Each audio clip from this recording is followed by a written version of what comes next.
Good morning, everyone. Today is Friday, and Friday is our baking day. We have been learning about fruits this week, and so to end off our wonderful theme, I'm going to show you how to build a dinosaur using an apple and a banana.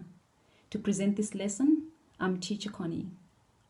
This dinosaur was found in Argentina and was called Argentinosaurus. It was a herbivore and the biggest animal to live on land. So to make Argentinosaurus, you're going to need 1 banana, half an apple. Because Argentinosaurus was a herbivore, that means he ate plants, we're going to give him some green beans. You will also need a sharp knife, so please make sure there's an adult to help you cut your fruit into pieces. This is what your dinosaur is going to look like when you finish. This is the half banana that makes up the head and the neck, and the rest of the body is apple.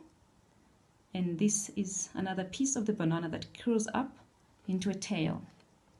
I used the end of 1 green bean to make an eye and some pieces of apple for his legs and smaller pieces of skin to put on top of the apple on the body to give the dinosaur some texture and some color. And there we go. You have your Argentinosaurus made from apple and banana. Enjoy doing this activity and see you soon.